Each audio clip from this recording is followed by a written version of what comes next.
ఓం శ్రీ గురుభ్యో నమ. ఓం శ్రీ మాత్రే నమ. మే 21వ తారీఖు నుంచి 30వ తారీఖు వరకు కూడా మేషాది ద్వాదశ రాశుల యొక్క ఫలితాలు ఏ విధంగా ఉన్నాయో తెలుసుకుందాం.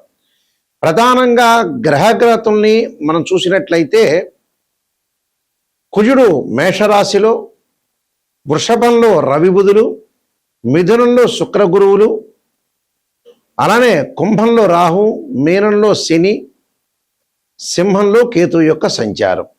ఈ గ్రహగతుల్ని మనం చూసినట్లయితే ప్రధానంగా మేషాది ద్వాదశ రాశుల వాళ్ళకి ఏ విధంగా ఉండబోతుంది, ఉద్యోగపరంగా, వ్యాపారపరంగా, ఆరోగ్యపరంగా, కోర్టు సమస్యలు, సంతానము, వివాహము, ప్రమాదాలు, అలానే నిరుద్యోగులకు ఉద్యోగ అవకాశాలు, అలానే వస్తువులు కొనుగోలు చేయటం, క్రయ విక్రయాలు, ఇలాంటి మొదలగునవన్నీ కూడా ఏ విధంగా ఉండబోతున్నాయి అంటే జీవితంలో ఎలాంటి సాధించబోతున్నాడు, ఎలాంటివి, దానిలో నెగిటివ్ ఏంది, పాజిటివ్ ఏంది, ఖచ్చితంగా జీవితంలో నెగిటివ్ తెలుసుకోవాల్సిన అవసరం ఖచ్చితంగా ఉంటుంది లైఫ్లో.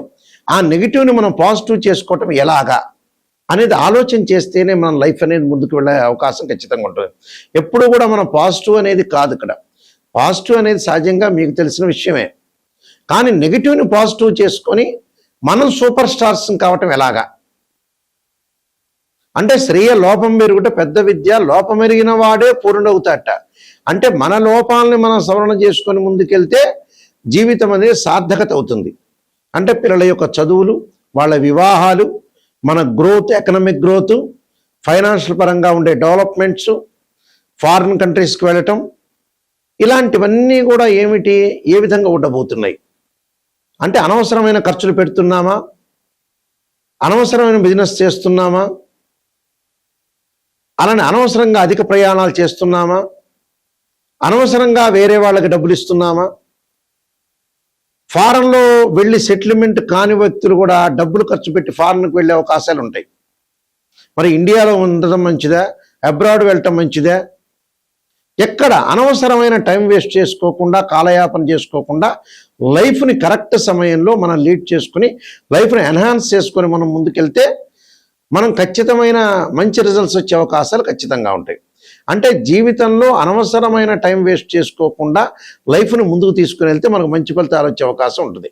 కాబట్టి ఈ 10 రోజుల పాటు ఏ విధంగా ఉండబోతుంది, ద్వాదశ రాశుల యొక్క ఫలితాలు తెలుసుకుందాం. మకర రాశి వారికి 10 రోజుల పాటు ఏ విధంగా ఉండబోతుంది. ఈ మకర రాశి వారికి ప్రధానంగా చూసుకునేటట్టయితే ఆర్థిక పరంగా పుంజుకుంటారు, ఆర్థిక పరంగా లావాదేవీలు బాగుంటాయి. కానీ భార్యాభర్తల మధ్యలో ఎడమొహం పడమొహం లేకుండా చిన్న చిన్న విషయాలకి ఎక్కువగా స్పందించి ఇద్దరి మధ్యలో మనస్పర్ధలు రాకుండా చూసుకోండి. అలానే తల్లి యొక్క ఆరోగ్యము, వాహన ప్రమాదాలు జరగటం ఒకటి జరుగుతుంటుంది. వీళ్ళకి వాహనాలు ఓవర్గా వెళ్ళొద్దండి, ఓవర్గా స్పీడ్ వెళ్ళటం వల్ల కూడా నష్టం జరిగే అవకాశం. మీరే కాదు, డ్రైవర్ని కూడా పంపించొద్దండి. అంటే ఆరోగ్యాన్ని చాలా జాగ్రత్తగా చూసుకొని ముందుకు వెళ్ళాలి. వ్యాపార పరంగా భాగస్వామ్య వ్యాపారం కానీ, పార్ట్నర్షిప్ కానీ, సింగిల్గా వ్యాపారం చేసేవాళ్ళు కానీ చాలా కొద్దిగా డబ్బు విషయంలో కొద్దిగా జాగ్రత్త ఉండండి. అంటే ఎంత ఖర్చు పెట్టాలో అంత ఖర్చు పెట్టండి. నూతన వ్యాపారాలు ప్రారంభం చేయొద్దండి.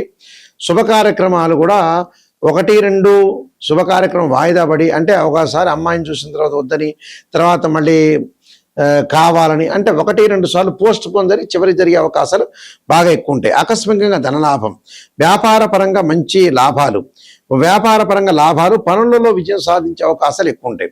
కానీ విద్యార్థులు మటుకు అధిక శ్రద్ధతో చదవాలి. వేరే రకరకాల వ్యాపకాల మీద ఉండి వాళ్ళు ఏంటంటే వాళ్ళకి షష్టమ స్థానంలో గురువు యొక్క సంచారం, అలానే 6వ స్థానంలో శుక్రుడి యొక్క సంచారం పెద్దగా అనుకూలంగా లేదు. లేకపోవడం వల్ల కొద్దిగా జాగ్రత్తగా ఉండాలి. ఎందుకంటే శుక్రుడు 1, 2, 4, 5, 8, 9, 11 స్థానంలో సుఫలితాన్ని ఇస్తాడు. కాబట్టి జాగ్రత్త వహించి ఫైనాన్షియల్ పరంగా కానీ డబ్బులు వస్తున్నాయి కదా అని మనం ఖర్చు పెట్టకూడదు. డబ్బులు వస్తున్నాయని ఖర్చు పెడితే కూడా చాలా ఇబ్బందులు కలిగే సూచనలు ఉంటాయి. కాబట్టి మీరు జాగ్రత్త వహించండి. ముందుకెళ్ళి నేను కొన్ని పరిహారాలు చెప్పబోతున్నాను. ఎప్పుడైనా సరే లైఫ్లో నెగిటివ్ తెలుసుకోండి. నెగిటివ్ తెలుసుకుంటేనే మనం పాజిటివ్ వైపు వెళ్ళే అవకాశం ఉంటుంది. కేవలం పాజిటివ్ తెలుసుకున్నామంటే మనకేం తెలుస్తుంది, ఆ పాజిటివ్ మీకే తెలుస్తుంది, మేము చెప్పక్కర్లా. అందువల్ల ఇలాంటి విషయాలన్నీ కూడా తెలుసుకొని భగవంతుడి యొక్క ఆరాధన చేయండి. నేను చెప్పబోయే పరిహారాలు మీరు పాటించడం మీకు మంచి జరిగే అవకాశాలు ఖచ్చితంగా ఉంటాయి. ప్రధానంగా ఏ గ్రహాలైతే మనకు బాగలేదో ఆయా గ్రహాలని ఆరాధన చేయటం చాలా ముఖ్యమైన విషయం. మనకి జాతకంలో మనోవేదనలు ఉన్నాయి అని అన్నప్పుడు చంద్రుడి యొక్క ఆరాధన చేయాలి. క్షీరపుత్రాయుధ్య అమృతతత్వాయ ధీమే తన్నో చంద్ర ప్రచోదయాత్ అనే మంత్రాన్ని, వీలైతే దధీశంక తుషారాభం క్షీరోధారణం సంభవం నమామి శశనం సోమం శంభురు ముకుట భూషణం అనే మంత్రాన్ని చక్కగా చదువుకోవాలి.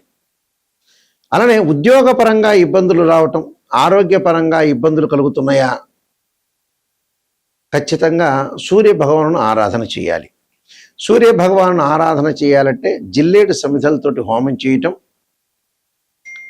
అలానే సూర్యుడి యొక్క ఆరాధన చేయటం, ఉషాఛాయా సమేత సూర్యనారాయణ స్వామి యొక్క ఆరాధన చేయటం వల్ల మనకు మంచి ఫలితాలు వస్తాయి. అంటే నవగ్రహాల యొక్క ప్రదర్శన చేయటం, సూర్యుడికి దానిమ్మ రసంతో అభిషేకం చేయటం చాలా మంచిది.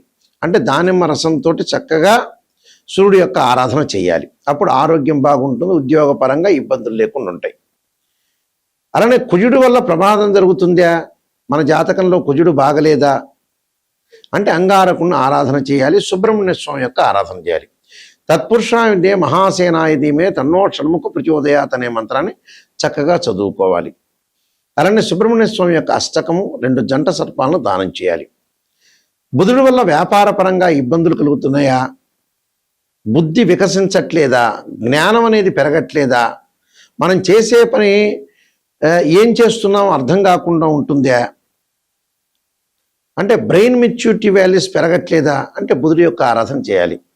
ఇలాగ విష్ణు సహస్రనామాన్ని పారాయణం చేయటం ఒకటి, ఓం నమో నారాయణాయ నమః అనే అష్టాక్షరి మంత్రాన్ని బుధవారం రోజున చదువుకోవటం చాలా మంచిది.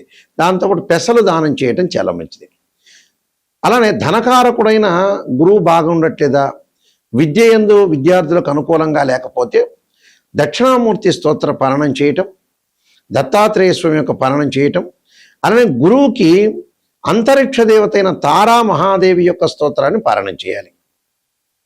దాంతోపాటు వివాహం కావట్లేదా, వివాహానికి అడ్డంకులు వస్తున్నాయా అంటే శుకుడి యొక్క ఆరాధన చేయాలి. అంటే వివాహం కాని అమ్మాయిలు వరపాస్పదాశ్రుద్రాభిషేకం, అఘోర గౌరీపాస్పదాశ్రుద్రాభిషేకం, అబ్బాయిలు కన్యాపాస్పదాశ్రుద్రాభిషేకం చేయాలి. ఎల్నాటి శని అంటే జన్మశని, వ్యయశని, ద్వితీయ శని ఎల్నాటి శని అంటాం మనం. అలానే అర్ధాష్టమ శని, అష్టమ శని, కంటక లేదా పొంగు శని ఉందా, శని మహర్దశ సరిగా లేదా అని అంటే ఖచ్చితంగా శని యొక్క ఆరాధన చేయాలి.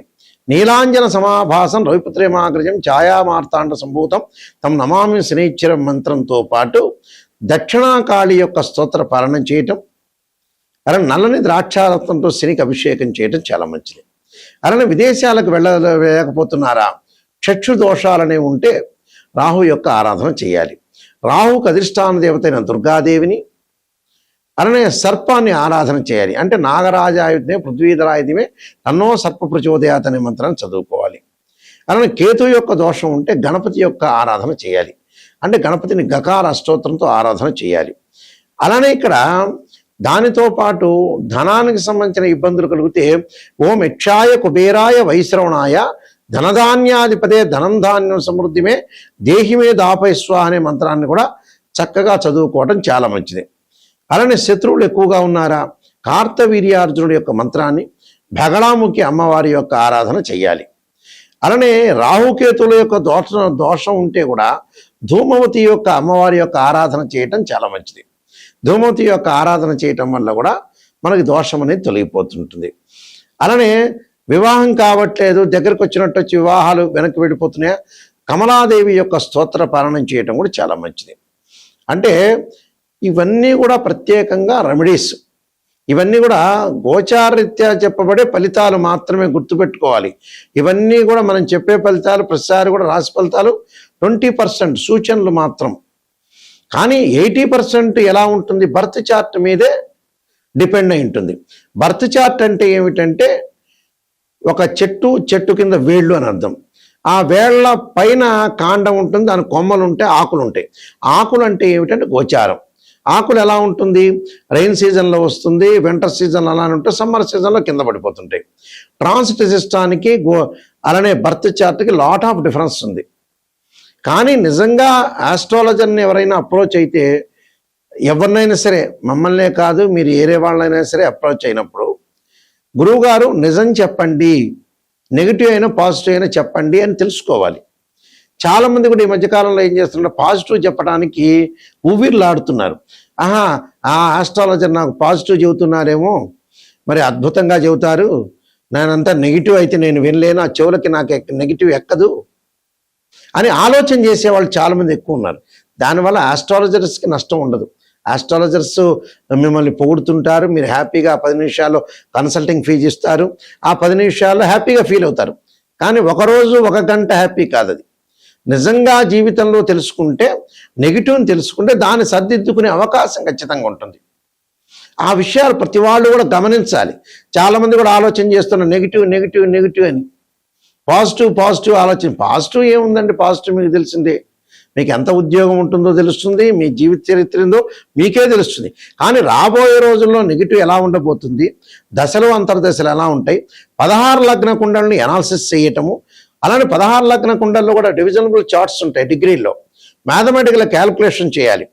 చేసి జాతకాన్ని ఏ విధంగా ఉండబోతుంది, ఉద్యోగం ఎలా ఉండబోతుంది, వివాహం ఎలా ఉండబోతుంది, ఆరోగ్యపరంగా ఎలా ఉండబోతుంది, దానిలో సర్పదోషాలని, కాలసర్పదోషాలని, పునర్భవ దోషాలు ఉన్నాయా లేదని టెస్ట్ చేసుకోవాలి. లేకపోతే వెల్ అండ్ గుడ్. ఒక అమ్మాయి యొక్క వివాహాన్ని కానీ అబ్బాయి యొక్క వివాహాన్ని కానీ అనాలిసిస్ చేసేటప్పుడు రాశిచక్రము, భావచక్రం, నవాంశము D9 చార్ట్ ఉంటుంది. అలానే దశలో అంతర్దశ అనాలిసిస్ చేయాలి. ఒక వృత్తిపరంగా మనం ఉండాలి, ఎలా ఉండాలి, ఆ వృత్తి కలిసి వస్తుందా లేదా అంటే రాశిచక్రము, భావచక్రం, దశమాంశ చక్రము, దశలు అంతర్దశలు. సంతానం కలుగుతుందా లేదంటే రాశిచక్రము, సప్తమాంశ చక్రం, భావచక్రం, దశలు అంతర్దశలు. ఇవి కంపల్సరీ కూడా అనాలిసిస్ చేయాలి. ఇంకా డీప్గా స్టడీ చేస్తే అష్టవర్గును కూడా మనం డీప్గా స్టడీ చేయొచ్చు. అంటే ఆస్ట్రాలజీలో రకరకాల పద్ధతులు ఉన్నాయి. కేపీ సిస్టమ్ అని, బివి రామన్ అని, వైదిక ఆస్ట్రాలజీ అని, ఇంత సబ్జెక్ట్ ఉంది. డిగ్రీలో క్యాలిక్యులేషన్ చేసేటప్పుడు ఉదాహరణకి గురువు ఉంటాడు. గురువు మకర రాశిలో 5 డిగ్రీలు ఉచ్చ, 5 డిగ్రీల వరకు నీచ, 5 డిగ్రీల వరకు నీచ, తర్వాత 5 డిగ్రీల తర్వాత పరమనీచ. అంటే మకర రాశిలో గురువు నీచత్వం ఉంది. అలాగా ఎక్కడైతే ఉచ్చస్థానమా, నీచస్థానమా, ద్వాదశ భావాలు, భావాధిపతులను కూడా మనం చూడాలి. అలానే భావాధిపతులను చూడాలి, రాస్యాధిపతులను చూడాలి. ఆ గ్రహం ఏదైతే ఆ గడిలో ఉన్న ఆ గ్రహం అంటే భావాధిపతి అంటే ఏమిటంటే ఆ ఇంటి ఓనర్, రాస్యాధిపతి అంటే బిల్డర్, ఆ ఇల్లు కట్టించినవాడు. ఆ గడిలో ఎవరైతే గ్రహం ఉంటుందో టెరెంట్ అని అర్థం. అంటే ఇన్ని రకాలుగా మ్యాథమెటికల్ క్యాల్కులేషన్ వేసి నిజాన్ని తెలుసుకుంటేనే జాతకం చెప్పించుకోవాలి. అబద్ధం చెప్పించుకునే వాళ్ళు ఎవ్వరు కూడా నా దగ్గరికి స్పెషల్గా మటుకు రావద్దండి. నాయకంటే మల్లికార్జున శర్మ గారి ద్వారా నేను బాగుపడాలి, నెగిటివ్ తెలుసుకోవాలి, నిజాన్ని తెలుసుకొని నేను బాగు చేసుకోవాలి నా జీవితం అనే వాళ్ళు మాత్రమే నన్ను అప్రోచ్ కండి. అలానే www.nayakanti.com ఉంది, మా వెబ్సైట్ని చూడొచ్చు. www.nayakanti.in చూడండి. నేను 15 పుస్తకాలు రాశాను. కాలసర్పయోగం, కాలసర్పయోగ చంద్రిక, రాహుకేతువులు, ఛాయాగ్రహాలు, అలానే బృహత్ పరిహార సింధు, జాతక చంద్రిక, వివాహ మార్తాండం, పుత్రగణ ప్రతివతము, స్వప్నశాస్త్ర ఫలదీపిక, బృహత్ పరిహార సింధు, నవగ్రహ దోషాలు పోవటానికి 12 మహావిద్యలు, ఇలాంటి ప్రిడిక్షన్ ఆఫ్ ఆస్ట్రాలజీ, సర్వదేవతా గోత్రపురులు పార్ట్ 1, పార్ట్ 2, ఇలాంటి నెంబర్ ఆఫ్ ఆస్ట్రాలజీ బుక్స్ రాశాను. ఈ పుస్తకాలన్నీ కూడా రాజమండ్రి మోహన్ పబ్లికేషన్ వాళ్ళ దగ్గర దొరుకుతాయి. లేకపోతే మమ్మల్ని కూడా సంప్రదించి మా దగ్గర కూడా తీసుకోవచ్చు. కాబట్టి ఖచ్చితంగా వాస్తు బాగలేని వాళ్ళకి వాస్తు యంత్రాలు, మత్స్య యంత్రాలు కూడా మా దగ్గర ఉంటే పూజ చేసి మేము ఇస్తాము. వాస్తుపరంగా కూడా ఏదైనా దోషం ఉంటే కూడా మమ్మల్ని సంప్రదించవచ్చు. కేవలం జ్యోతిష్యమే కాదు, వాస్తు కానీ, అలానే వాస్తుపరంగా గృహ వాస్తులు కానీ, అపార్ట్మెంట్స్ కానీ, అలానే కంపెనీలు కానీ, ఏవైనా సరే వాస్తుపరంగా కూడా సంప్రదించవచ్చు. నిజాన్ని తెలుసుకోవటం చాలా ఇంపార్టెంట్. ఆ స్క్రీన్ మీద స్క్రోలింగ్ అవుతున్న నెంబర్ ఉంది, ఆ నెంబర్కి మీరు కాల్ చేయొచ్చు. డైరెక్ట్గా నా దగ్గరికి వస్తుంది ఆ కాలు. మీరు అన్నీ కూడా తెలుసుకొని, నిజాన్ని తెలుసుకొని ముందుకెళ్తే మీకు మంచి జరిగే అవకాశం ఉంటుంది. మీకు శ్రీ పరమేశ్వరుడి యొక్క కరుణాకటాక్షం ఉండాలని ఆశిస్తూ సర్వేజన సుఖినో భవంతు.